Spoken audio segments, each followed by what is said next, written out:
Hello everybody, Ellie here, and as you all probably know by now, we bloody love to rank things around here. And so with season 1 having just concluded, now is as good a time as ever to look back at every single modern series, from Christopher Eccleston's first through to Ncuti Gatwa's latest. Let us know your own ranking in the comments down below, and we're going to start with number 14, Series 11. Look, something has to be last, and with a poorly characterised Doctor, a wooden cast of companions the writing simply can't juggle, and too many middling to downright bad episodes, Series 11 is an easy choice here. The Ghost Monument, the Saranga Conundrum, and the Battle of Ranskoor Av Kolos often sit near the bottom of New Who rankings, with Arachnids in the UK never too far behind, and deservedly so. The series is also held back by its hollow political commentary. Episodes like Kablam and Arachnids completely fumble the bag. In Kablam's case, you only have to look at something like Boom to see how those issues can be tackled better with real intent. Still, there are some highlights. The series opener is fun, It Takes You Away is a unique little acid trip, and Demons of the Punjab is easily the standout, as the only episode that lands its emotional beats and gives us a glimpse of Jodie Whittaker with some strong writing. The bad far outweighs the good, however.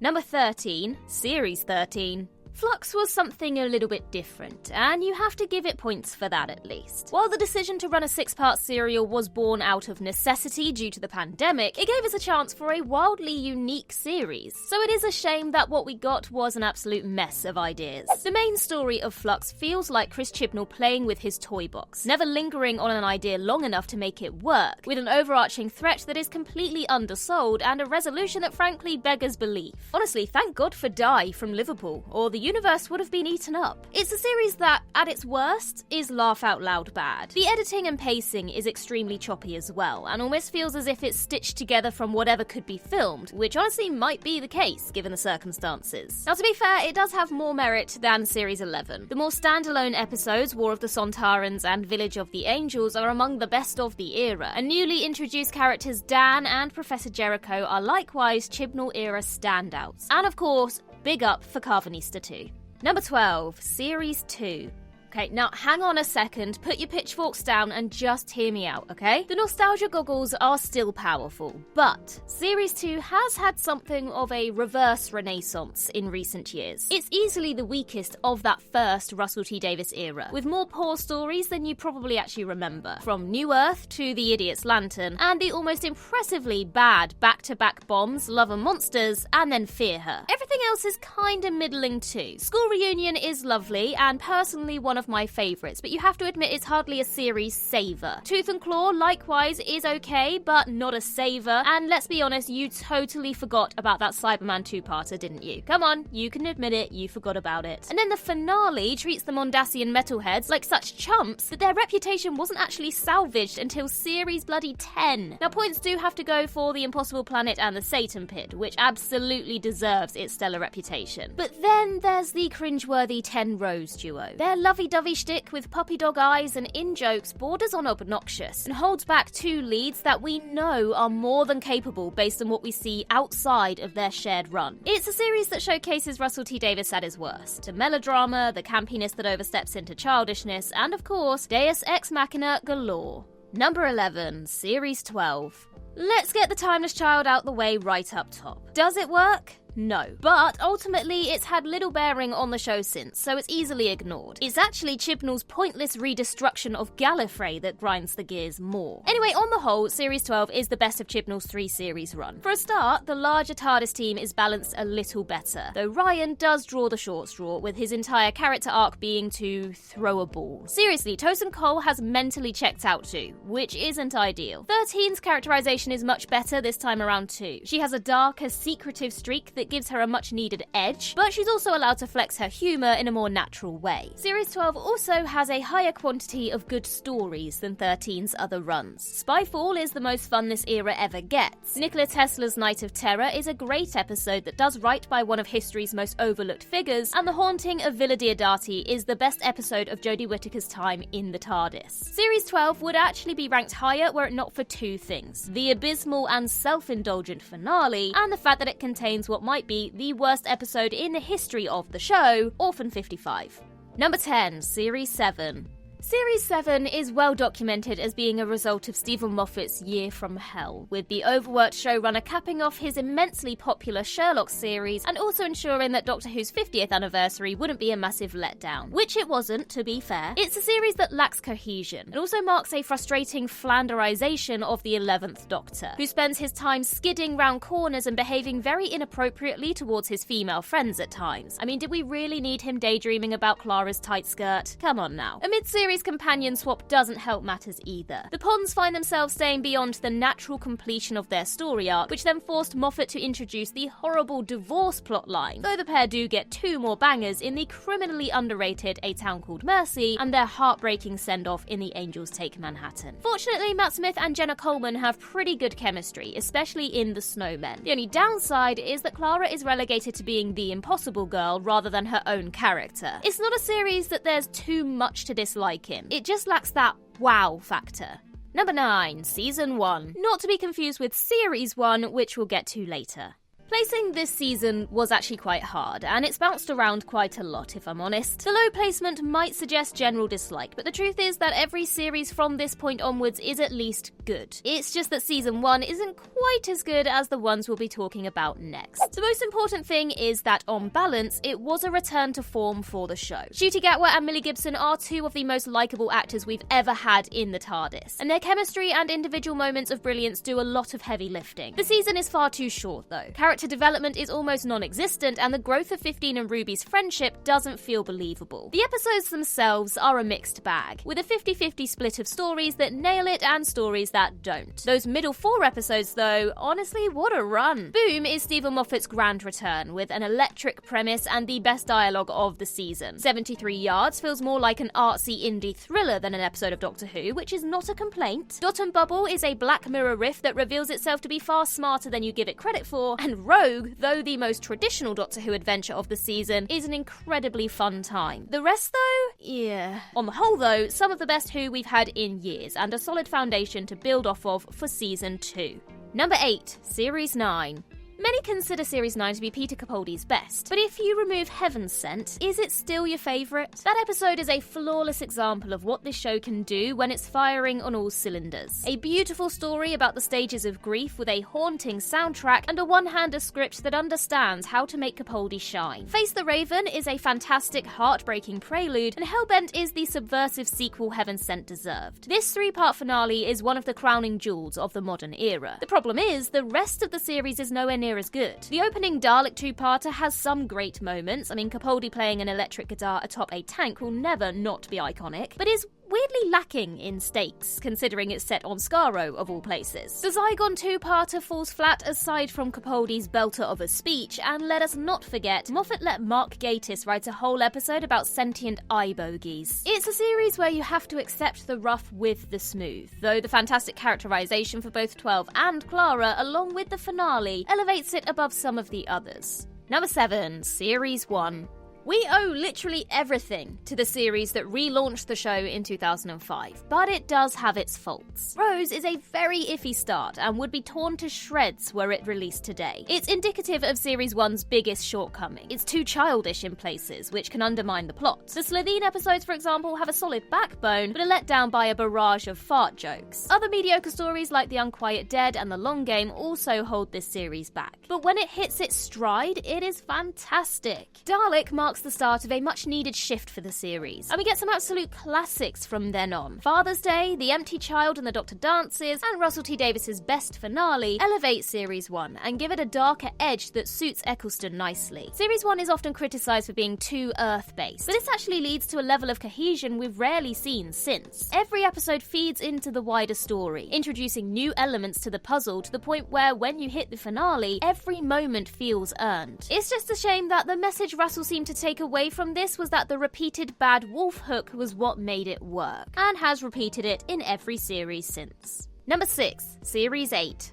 We'll say it, Series 8 is the most underrated run in Modern Who. Many struggled with it the first time because it was such a departure from what we'd come to expect. But removed from those expectations, it's a cracker. Series 8 is dark. Real dark. The Doctor is now an abrasive anti-hero, and the series arc, rather than focusing on a big alien mystery, questions the very nature of our protagonist. Capaldi's performance is incredible, and he and Jenna Coleman get some of the best Doctor Companion material ever written, testing that decades-old dynamic like never before. Yeah, sure, there are some duds in there too. Hello, The Caretaker and In the Forest of the Night, but overall, Capaldi and Coleman carry this series so hard that even at its worst, it's highly enjoyable. That's without mentioning possibly Doctor Who's darkest story of all time, Dark Water and Death in Heaven. You know, the one where people live through their own cremations and Danny Pink is reunited with a child he accidentally shot dead. Yeah, that one. Which also introduces an incarnation of the Master played exceptionally well by Michelle Gomez. It's the most thematically and emotionally mature the show has dared to go, and it's a real standout series.